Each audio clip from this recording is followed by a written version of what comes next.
Hello bachcho, let's see the question. And the question says that in case of polyembryony, if an embryo develops from synergid and another from the nucellus, which is haploid and which is diploid. तो आ जाओ बच्चों थोड़े से की concept के ऊपर बात कर लेते हैं, चीजों को अच्छे समझ लेते हैं तो क्वेश्चंस को हम इजीली हैंडल कर सकते हैं बच्चों। तो देखो बच्चों ये वाला जो हमारा पार्ट है, ये वाला जो हमारा पार्ट है, ये हमारा हाइलम वाला रीजन है, ठीक है बच्चों। ये वाला जो हमारा पार्ट है, ये हमारा फ्यूनिकल वाला रीजन है।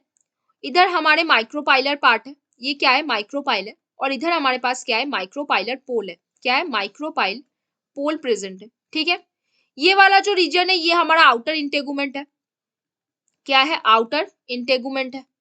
और बीच में हमारे पास क्या प्रेजेंट है इनर इंटेगुमेंट प्रेजेंट है, क्या है इनर इंटेगुमेंट प्रेजेंट है। और फिर इसके बाद आता है न्यूसेलस, क्या आता है न्यूसेलस। न्यूसेलस कैसा होता है, न्यूसेलस भी हमारे एम्ब्रायो सैक के बाहर प्रेजेंट होता है। और ये हमारा एम्ब्रायो सैक हो गया है ना बच्चों। और नीचे इधर हमारे चलाजल एंड है, क्या है चलाजल एंड है। तो एक चीज देखो बच्चों, हमारे पास ये जो हाइलम होगा, ये जो फ्यूनिकल होगा, ये सारे डिप्लॉयड स्ट्रक्चर है।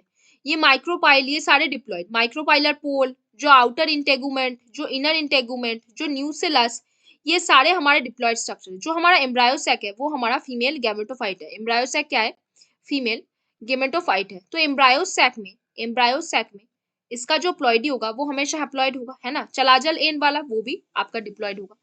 एम्ब्रायो सैक के अंदर आपके प्रेजेंट होने वाले सारे सेल, जैसे आपके एंटीपोडल सेल, जैसे आपके एंटीपोडल सेल, जैसे आपके क्या है पोलर न्यूक्ली, जैसे आपके पोलर न्यूक्ली, जैसे आपके एक सेल, जैसे आपके और क्या क्या बच्चों बताओ साइनर्जिड्स, ये सारे जो है एस बिकॉज ये सारे फीमेल गैमेटोफाइट का अंदर आते हैं तो सबके प्लॉइडी कैसे हो गए haploid ploidy.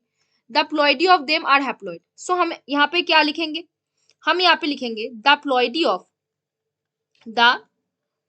Of synergid is haploid. Synergid कैसा है, इज हैप्लॉइड। सो जो एम्ब्रायो सैक या जो एम्ब्रायो यहाँ से डेवलप करेगा वो भी हैप्लॉइड होगा। So if an embryo develop from it, if an embryo develop from it, it will be haploid, it will be haploid। अब देखो बच्चों, अगर हम बात करें किसी चीज का या फिर किसी एम्ब्रायो का जो कहां से बन रहा है न्यूसेलस से बनेगा, तो हम यहाँ पे नेक्स्ट कलर चूज करके लिखेंगे द, क्या लिखेंगे बच्चों ध्यान से देखो, the ploidy of nucellus is diploid. Nucellus का प्लॉइडी कैसा होता है बच्चों, diploid. So if an embryo develops from it, if an embryo develops, it will be क्या हो जाएगा बताओ जरा, इट विल बी डिप्लॉयड। कैसा बनेगा बच्चों, डिप्लॉयड। तो देखो बच्चों न्यूसेलस से अगर कोई एम्ब्रायो बनेगा तो वो कैसा बनेगा, डिप्लॉयड बनेगा।